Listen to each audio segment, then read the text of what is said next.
You see your partner laugh a little too long at someone else's story. Your chest tightens before your brain can name the feeling. In less than a second, a quiet alarm has scanned the room, compared your place in their attention, and decided you might be losing something. That alarm is jealousy. It is not one emotion. It is a blend of fear, anger, sadness, and shame, all compressed into a single urgent signal. The signal says pay attention, something important may be slipping away. In that sense, jealousy is not just a flaw. It is a relationship smoke detector. But here is what most people get wrong. Jealousy is not evidence that someone is actually being unfaithful, and it is not proof of deep love.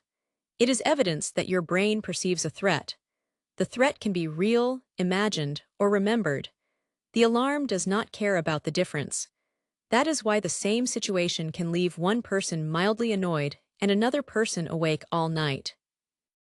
Most of us also use the wrong word. We say we are jealous of a friend's vacation or a neighbor's new car. Strictly speaking, that is envy. Envy has two people in the room, you and the person who has something you want. Jealousy has three, you, the person you fear losing, and a rival, real or imagined. Picture two circles for envy. Now add a third circle. That third circle changes everything. Evolutionary psychologists describe jealousy as an ancient watchman. For our early ancestors, losing a mate could mean losing protection, food, or the chance to pass on genes. A brain that noticed signs of a rival had an advantage. But that watchman was built for small groups, visible faces, and a world without screens. Today it scans late replies, comment sections, and a name you do not recognize on a phone that lights up after midnight. The modern world gives the old watchman too many signals. A delayed text can mean a busy day. A friendly emoji can mean nothing. Yet the brain treats ambiguity as danger because danger is costlier to miss. This is why uncertainty fuels jealousy more than certainty does. A clear conversation can lower the alarm. A vague one can keep it ringing for days. Social media did not invent jealousy, but it gave the watchman a million new sensors. An ex's photo, a stranger's comment, and a partner's online status all arrive without tone, context, or a face. The brain fills that silence with its worst habit. It writes a story. And because the feed never ends, the watchman never gets a full night off. You can think of the felt intensity as a rough equation.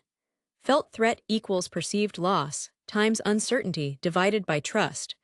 When uncertainty is high and trust is low, even a small event produces a huge spike. When trust is high and uncertainty is low, the same event barely moves the needle. Take the same late-night text. One person has spent years feeling chosen. Their inner scale says the relationship is stable. The text arrives, the alarm fires for a moment, and then the rational part of the brain offers a dozen boring explanations. The feeling fades. Another person has a history of being replaced. The same text lands on an inner scale already tipped toward loss. The alarm does not fade. It recruits old memories, scans for more evidence, and turns a gray notification into proof. Same event, opposite emotional outcomes. That difference often traces back to attachment. People with anxious attachment live with a smoke detector that is too sensitive. It goes off at the slightest shift in tone. People with avoidant attachment may feel the same alarm but try to silence it by leaving the room, or by insisting they do not care. Secure attachment does not mean no alarm. It means the alarm is loud enough to notice, but not loud enough to take over the whole house. Now shift to a second layer. Jealousy is not only about the partner, it is also about the self. The question underneath is often this: am I still valuable, desirable, or enough? When self-worth is shaky, a rival does not have to be extraordinary. They only have to exist.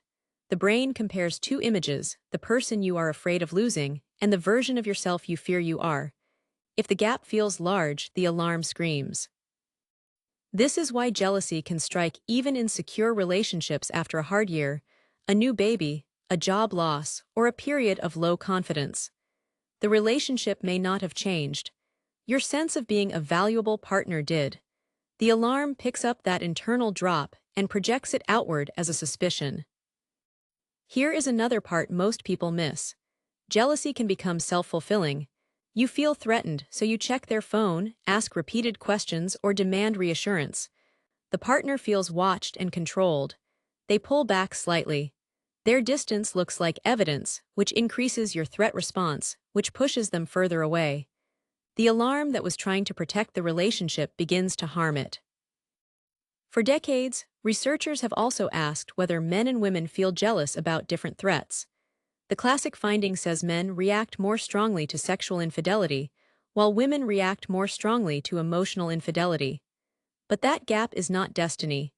It shifts with culture, with relationship history, and with what a person believes they cannot afford to lose. Jealousy tends to target the specific loss that would hurt the most. So what can you do with this knowledge? The first move is to slow the gap between feeling and reaction. Name the feeling out loud or in your head. Say this is jealousy, not proof. Then ask what exact thought triggered it. Was it a fact, like seeing a secret message, or was it a story, like imagining what a short reply might mean? Second, separate the old wound from the current situation.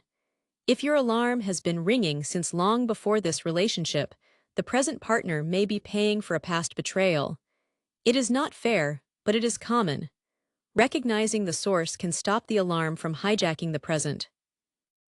Third, move from accusation to observation. Instead of saying you are hiding something, try saying I noticed my mind created a scary story when you did not answer, and I need help sorting it out. This turns a threat into a conversation. It also gives the partner a chance to respond without being attacked.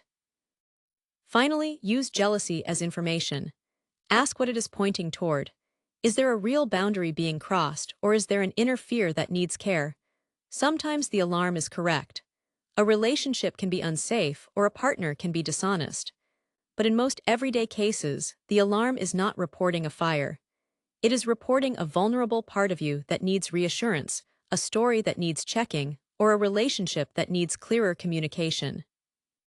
Now take the same couple after a hard but honest conversation. The late text is explained. The partner says I am here and I choose you. The alarm does not vanish, but it drops. The chest still flutters for a moment, then the story changes. The same gray notification becomes boring again. That shift is not about willpower. It is about input. The brain got new information that lowered uncertainty and raised trust. The goal is not to never feel jealous. That would mean turning off a system that exists to protect you. The goal is to stop letting the alarm make your decisions for you. You can notice the heat in your chest, take one slow breath, and ask a simple question. Is there a real fire, or is this just smoke from an old burn? That is the quiet power in understanding jealousy. It does not have to be a green-eyed monster that ruins evenings and erodes trust. It can be a signal you learn to read. It points toward what you fear losing. It points toward where you doubt your own worth. And once you can read the signal, you can choose a response that builds connection instead of breaking it. The next time that old alarm goes off, let it speak. Then decide whether to act on it, or simply to breathe and let the room clear. Most of the time, the door is not closing. The heart is only checking that the people inside are still there.